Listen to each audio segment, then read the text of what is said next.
Olá, amigos! Nós vimos no vídeo passado a respeito da estratégia de Satanás para destruir a vida do cristão. E a primeira estratégia que nós analisamos foi a questão das tentações, a concupiscência da carne. Hoje nós vamos analisar a estratégia da omissão. Eu sou o Oscar, você está no canal Cristianismo Política.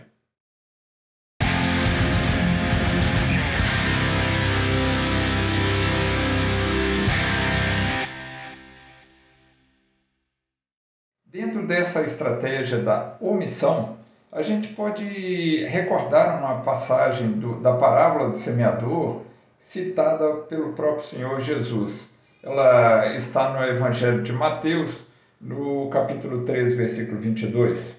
O que foi semeado entre os espinhos é o que ouve a palavra, porém os cuidados do mundo e a fascinação das riquezas sufocam a palavra e fica infrutífera. Aí a gente vê o que? A palavra de Deus ela é pregada, a pessoa ouve, recebe o evangelho e segue a sua vida. No caso, nós estamos tratando aqui de estratégia de Satanás para destruir a vida de um cristão. Ele começa com aquela estratégia das coisas gostosas, da tentação, das coisas que dão prazer, a concupiscência da carne, e a pessoa vai vivendo naquela vida, mas pode ser que ela resista a essas tentações, que ela vença essa etapa, que ela passe para frente, que ela se sustente firme na palavra de Deus. Então Satanás fala assim, opa, nós temos que mudar o jogo, porque essa pessoa não está cedendo às tentações. Então o que ele faz? Ele precisa ocupar o tempo dessa pessoa. E como é que ele faz para ocupar o tempo dessa pessoa?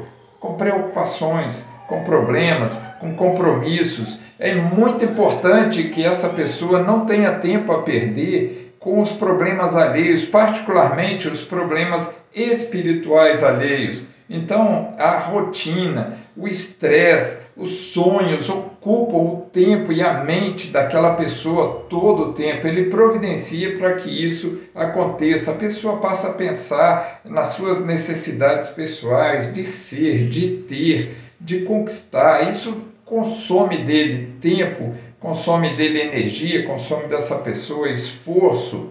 E essa é uma das ferramentas usadas nessa fase, mas a principal ferramenta que ele usa nessa fase é a depressão.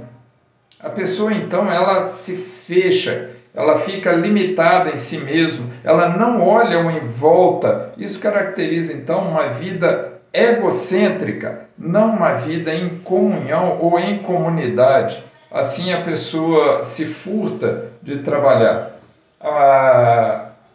Nessa maturidade cristã que ele adquire, que ele consegue vencer as fraquezas da tentação, as fraquezas da carne, ele passa para frente. Mas Satanás fala assim, vamos alterar essa estratégia, mas não abandona a estratégia anterior. Ele jamais abandona. Assim como ele vai provocar situações que deixam a pessoa estressada, consuma o tempo, consuma a atenção, consuma os sonhos, consuma os pensamentos, consuma aquela pessoa por inteira, ele ainda mantém a estratégia anterior de ofertar aquelas concupiscências, aqueles prazeres, aquele pecadinho gostoso, aquele íntimo que a pessoa tem, guarda só para si. E a pressão de Satanás sobre esse cristão vai aumentar.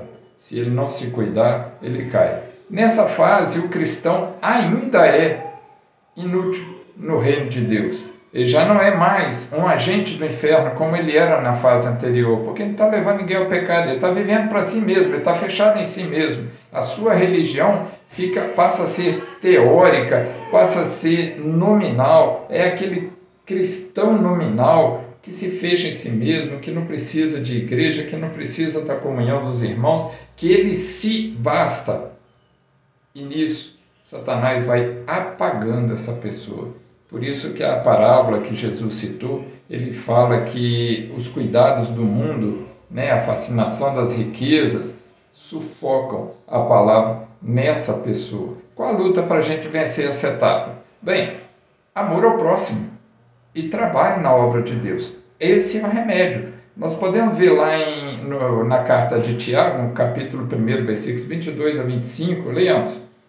Tornai-vos, pois, praticantes da palavra, e não somente ouvintes, enganando-vos a vós mesmos, porque se alguém é ouvinte da palavra e não praticante, assemelha-se ao homem que contempla num espelho o seu rosto natural, pois a si mesmo se contempla e se retira e para logo se esquece de como era a sua aparência. Mas aquele que considera atentamente na lei perfeita, lei da liberdade, e nela persevera, não sendo ouvinte negligente, mas operoso praticante, esse será bem-aventurado no que realizar. Então Tiago nos recomenda prática, vida cristã, amor ao próximo, e aí você vai conseguir vencer essa segunda etapa, que é a etapa da omissão.